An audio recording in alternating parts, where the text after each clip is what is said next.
The original Spyro the Dragon changed my life. And by that I mean it was one of the best video games I've ever played, and in my opinion it even holds up to this day as far as fun is concerned. This game gave young me one of the best adventures I'd ever been on in my whole life. I could replay this game 1,000 times, but the problem is, I have replayed this game 1,000 times. A game that was once so challenging and yet so mesmerising has now become so easy. So like with my previous 2 Can You Beat videos that I did, I decided to revisit this game and see if I can make the game last a little bit longer. What if we take away one of Spyro the Dragon's core ability, gliding? Can we beat Spyro the Dragon without gliding? Let's find out. But first off, here are the rules. The first rule is obvious. Absolutely no gliding at any point in the game. Gliding is performed by jumping and then pressing the jump button again, so we need to make sure to completely avoid pressing jump whilst in midair. This can extend to absolutely no use of Spyro's wings at all. This includes no flying levels. Also, no glitches. If there are any glitches that allow me to get to an area where otherwise gliding would be necessary, I cannot do that glitch. If there are any exploits that allow me to get somewhere where the developers didn't intend me to, then I can do it, but it's a last resort. Lastly, once I beat Nasty Nork, the final boss of the game, we win! But before we get started, I just want to say that making videos like this takes a very long time, so I'd really appreciate it if you charge that subscribe button, tick the bell, and enjoy the video. Thank you. The first thing to understand is Spyro's abilities. If we're not going to be gliding, we need to make full use of every other ability he has. He has a short hop, he can charge, and he can even jump into a charge. This is going to be our best bet for covering distance in the game, but it's still not as good as gliding, so we're going to have to make full use of it whenever we can. The aim of this run is to defeat the final boss, Nasty Nork. In order to get to the final boss, we have to travel through each of the game's homeworlds. In order to get from one homeworld to the next, you have to complete a specific criteria, otherwise the balloonist won't carry you to the next one. And the criteria are all based on the game's collectibles. There are 3 main collectibles in the game. Gems, they're everywhere. Dragon statues, you gotta rescue your fellow dragons. And dragon eggs, you gotta rescue your dragon eggs from these weird little blue thief men. For example, the first balloonist requires you to have rescued 10 dragons. Now this isn't usually a problem since there's way more than 10 dragons in the first homeworld. However, not being able to glide will severely limit where we can and can't go. There are already 4 dragons to rescue in the Artisan's homeworld itself, and that's before we've even gone into any of the levels. And just as a side note, there is a platform in the homeworld with a few gems on it that was intended to be glided to, so I'm just gonna look the other way. Also, in a bit of a grey area with our rules, there are these whirlwinds that are scattered throughout the game, and they carry Spyro upwards. Immediately, as soon as he gets out of the whirlwind, he automatically glides down to his feet. I was skeptical to allow whirlwinds in this run, mostly because I couldn't decide whether the wind caught Spyro's wings, which carried him upwards, but then gliding down to his feet after he gets to the top sealed the deal for me, so I'm gonna avoid using whirlwinds whenever possible. Unfortunately, this means the entire level of Town Square is completely blocked off from us. There are still 3 other levels we can access, however, so let's go to the first one, Stone Hill. The main idea in each of these levels is to pick up as many gems as we can on the way, whilst also rescuing as many dragons as we can. A good chunk of this level's collectibles are on the ground floor, so we're able to get most of them. However, there is a whirlwind that takes us upwards to a higher level, so naturally we're going to ignore that. This does mean there are some collectibles we can't reach. But once we've completed everything on the lower level, we're going to go towards the end portal and jump off the edge, and we'll land on a beach. From here we can collect a key. Now normally you wouldn't be able to get back up to the level without using the whirlwind. However, if you just jump in the sea and kill yourself, you will be warped back to the last dragon you rescued, still with the key in your inventory. If you then take this key back to the start of the level, you can jump in a well and use it to open a chest and rescue one more dragon. Now once again we're trapped with the whirlwind being our only means of escape. However, from this point you can just select exit level from the start menu and keep all of your progress without having to use the whirlwind. Dark Hollow is the second level, and it's here we see our first use of the jump charge. Charging whilst in mid-air allows you to cover some distance, and will be our substitute for gliding. This will be the easiest level so far, as we're able to actually 100% complete it, since at no point do you require to glide. Every platform it looks like you can't reach you are able to jump and charge to, as long as you charge at the apex of your jump. The next level contains the first boss of the game, Toasty, and this level is also possible to 100% easily, as there are literally no platforming elements whatsoever. Just travel to the end of the level and beat the boss as normal, no gliding required. This now gives us a total of 11 dragons, which is enough to travel to the second homeworld, the Peacekeepers. There's nothing too difficult on the Peacekeepers homeworld.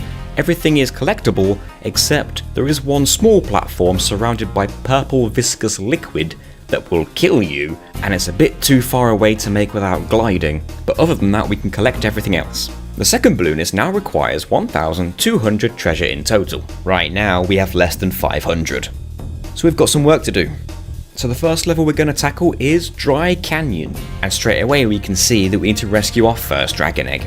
There have been 2 dragon eggs previous to this in the previous homeworld, but they've both been out of our reach. This is the first one we find that's actually on the ground floor. Once you rescue the dragon egg and make our way through the level, it's simple enough to start with. There is, however, a platform we can't reach. And a second one. The path to the end of the level is straightforward, and at the end we can even see a dragon we can't reach. At least we got the dragon egg. Next up is Cliff Town.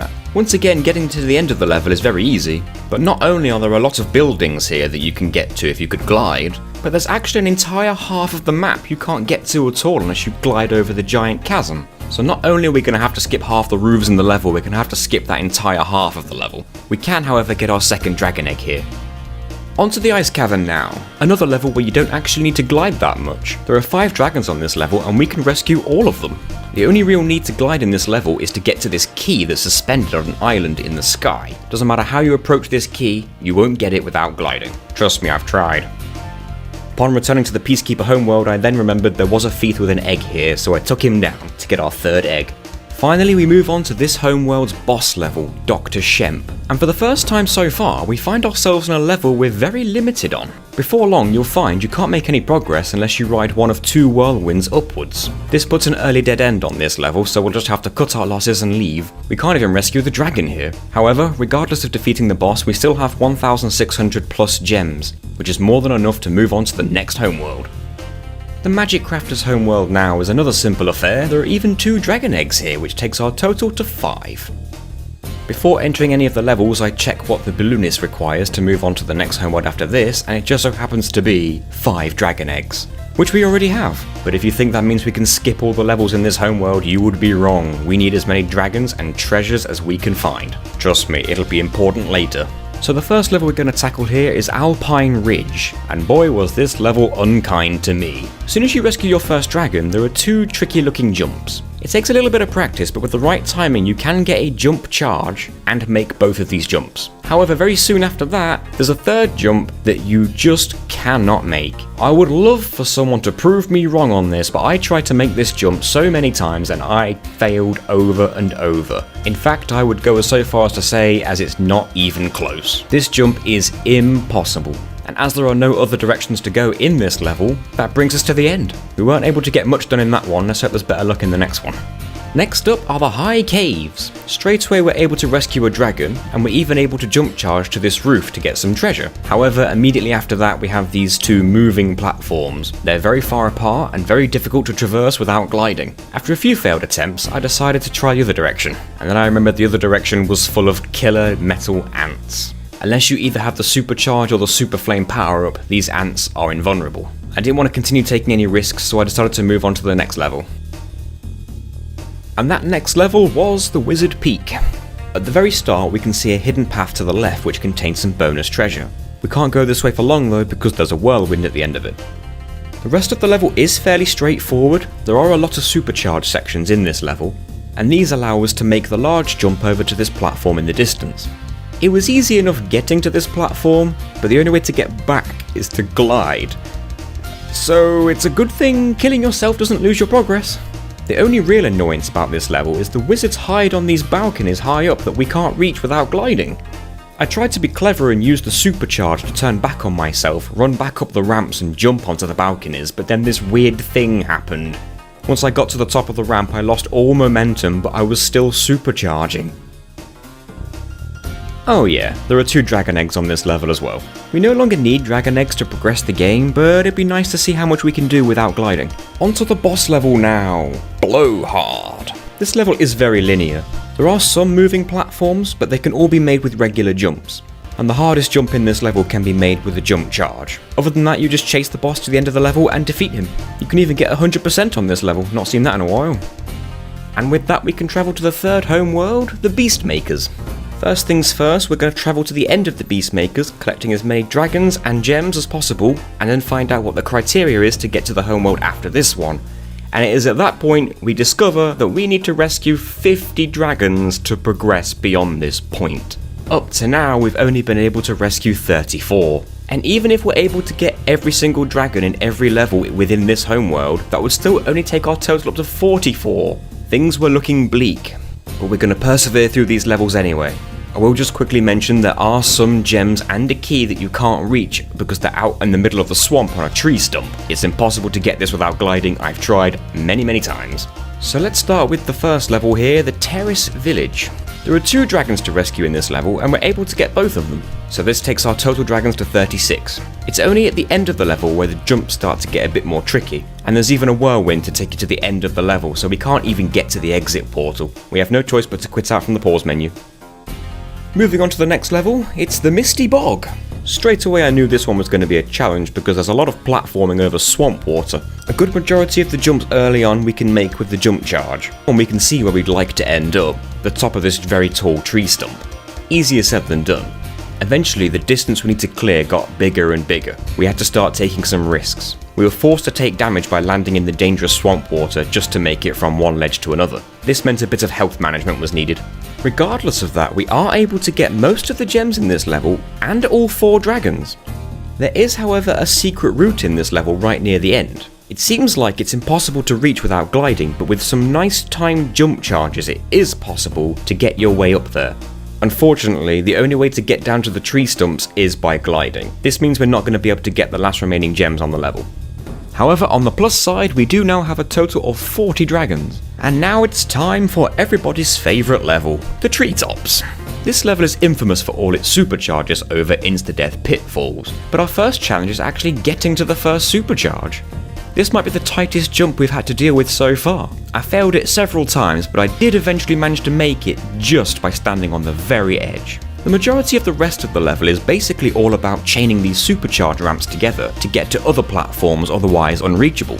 If you haven't built up enough speed, then normally gliding would be your insurance policy, but without that, we basically just need to get good at the supercharging. We're able to collect a decent amount of gems and rescue 2 out of the 3 dragons in this level. There is one platform, however, that is simply just too far away to reach without gliding. I would have made more attempts at it, but we were starting to run a bit low on lives, and honestly, the less time I could spend in the treetops, the better. Lastly, we have the boss of this home world, Metalhead. Near the start, there are a couple of roofs we'll never get to without gliding. We can still get the one and only dragon on this level easily though. Also, we can jump charge our way down to this platform in the sewers. This will lead us to some more gems and a key.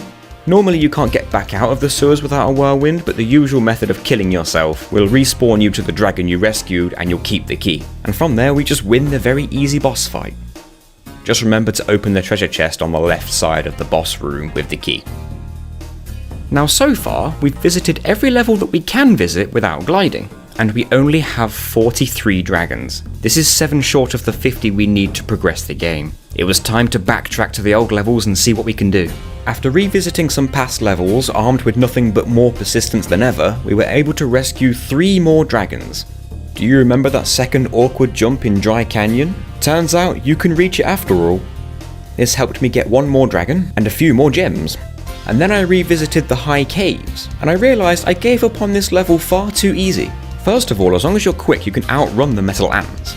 And secondly, after giving these jumps a few more tries on these moving platforms, I was actually able to make it. This basically opens up the whole rest of the level, in which there are a series of supercharged jumps that lead to 2 more dragons. This now puts our total dragons on 46. And this is where we run into our major problem. We have acquired every single dragon in the game up to this point that can be acquired without gliding, and we're still 4 short of what we need. If we're going to pull this off, we need to revisit our rules, and the one that immediately springs to mind are the whirlwinds. I mentioned earlier that the whirlwinds were a grey area, but let's look at them properly. Initially I said they were not allowed because it looked like the wind caught Spyro's wings and carried him upwards, but upon reviewing my test footage, it doesn't really look like that at all. Secondly, I said they weren't allowed because Spyro automatically glides when he gets to the top. However, if you just hold down the charge button, Spyro will automatically charge out of the whirlwind without gliding. With all this in mind, we can probably allow whirlwinds. I didn't want it to come to this, but we might have no choice. It's either this or the challenge ends here. So this means we can now enter the level we had to skip near the beginning of the challenge, Town Square. At first I noticed the town square had 4 dragons to rescue, and that's exactly how many we needed. I didn't want to get my hopes up though, because I wasn't sure if I was going to be able to get all of them. The real problem with this level is that it's basically a gliding tutorial level. There were several wide gaps that required big jump charges to get across, and one of them even had insta-kill liquid beneath it. Clearing these jumps required precision, pixel-perfect timing. But once we'd made all the tricky jumps, we were able to rescue 3 more dragons. The 4th dragon of this level was simply just too high up, and only gliding was going to get us there. With only 1 dragon left to find, we head back to Stone Hill. There was a whirlwind here we didn't use before, but now's the time. We just need to remember to charge out of the whirlwind, but also making sure not to fall straight off the tower. If we hold left whilst charging, we bump into a little wall and we can stay on top and rescue the dragon. And with that, we have finally found 50 dragons. At long last, we can finally get to the next homeworld, the Dream Weavers. I'm happy to finally be making progress again. Oh no. And here it is, all that work we put into getting here, and you can't progress without gliding. You see, before this point, whenever there was an area you couldn't reach without gliding, it was usually within one of the levels, and never within one of the game's homeworlds. If you couldn't complete a level, it was fine, you could just quit out and move on to the next one, or your progress would still count. However, in the homeworld, if you can't make progress, you're stuck. Without being able to glide, we can't get to the next island. Not only does that mean we can't get any dragon or gem in this homeworld, it also means we can't reach any level in this homeworld. Not to mention, we can't even get to the balloonist. It was at this point I had to go away and think for a while. I knew we were never going to make these jumps. I tried it 50 times, and I wasn't even getting close. I had to think of something else. Eventually I came to a compromise in my mind. I'll preference this by saying that if you wish to consider this challenge a failure right here, right now, then you can. You're free to let me know in the comment section if you think the run should die here, but whether it's sheer determination or just morbid curiosity, I decided on the compromise that I would glide this one time, but on the condition that I cannot collect any treasure or rescue any dragon in this entire homeworld. I may only head directly to the balloonist. So that is what I did. After dodging all treasure and enemies, I was able to get to the balloonist and find out that I needed 6,000 gems. I barely even reached 5,000. The pain had only just begun. I was going to have to revisit every single old level I didn't get all the gems on and scrape together as many gems as I could possibly get.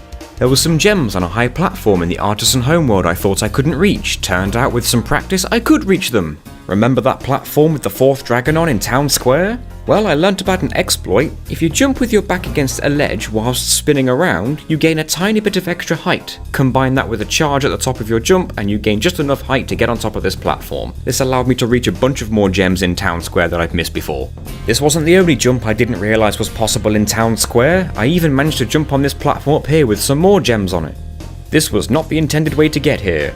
I revisited the second boss level, Dr. Shemp, and was able to use the 2 whirlwinds I couldn't use otherwise. Not only did this lead to some gems, I was also able to actually defeat the boss, who then drops more gems. After getting better at the jump charges, I was able to use a whirlwind in TERRACE Village I couldn't reach before to get some more gems. I went back to the high caves to use the Super Flame power-up to take out the metal ants, as they each drop some treasure. There was a whirlwind in the Wizard Peak I couldn't use before, but now I am, and it's leading me to some more treasure and some tricky jumps. In the Misty Bog level, I was able to use damage boosting to get as far across the swamp as I could to reach the tree stumps that I couldn't reach before. It took numerous tries, but I finally pulled it off. This led to a buttload more treasure. I tried to use the same damage boost tactic in the Beastmakers to get to the tree stump with the key on it, but it just did not work. Do you remember that platform in the Peacekeeper's homeworld that was surrounded by purple death? Well, I had a crazy idea. I decided to combine both the damage boosting and the backwards jump exploit at the same time. Basically, I would damage boost my way over to the platform whilst trying to have my back to it so I could use the backwards turning jump exploit to reach the platform, and after many failures, it finally worked. And I even found a way to get to the platform in the dry canyon that I thought we couldn't get to just by jumping over a few of these little roofs. I even made a big jump charge to get the last few gems on Stone Hill. These were all the gems I could find after revisiting every single level in the game so far, and yet my total was 5,959. I was 41 gems short. I was desperately searching for any kind of exploit, any kind of developer oversight. But my luck was running out. So close and yet so far. But then, this happened. I never expected to make that jump in a million years, mainly because I'd failed the jump about 100 times. I wish I could have shown you my live reaction to making this jump. I've never audibly gasped so loud in my life. For those who don't know, this is Cliff Town, and normally you'd have to glide here from way up high. But for some reason, despite so much failure, I'd convinced myself this jump was possible. Never give up, kids. And there just so happens to be 53 gems here. This puts our total on 6,012. We can go to the final homeworld. Not only is Nasty's world the final homeworld, it's also the shortest homeworld. There's only actually 2 levels we have to beat before we can fight the final boss. There is a little bit of a difference with these final 2 levels though. We have to actually get to the end portal. Only then will the next level be available to access. This also means that collectibles on these 2 levels are irrelevant. All we need to do is get to the end. First up, it's Nork Cove, which is low-key my favourite level in the game, because you can do this. For the penultimate level before the final boss though, the Nork Cove is insultingly easy. There is an impossible jump at the end of it though that we can't reach no matter how hard I tried, but it turns out that jump isn't even necessary. If you backtrack a little bit, you can actually damage boost your way over to the final end portal. That was lucky.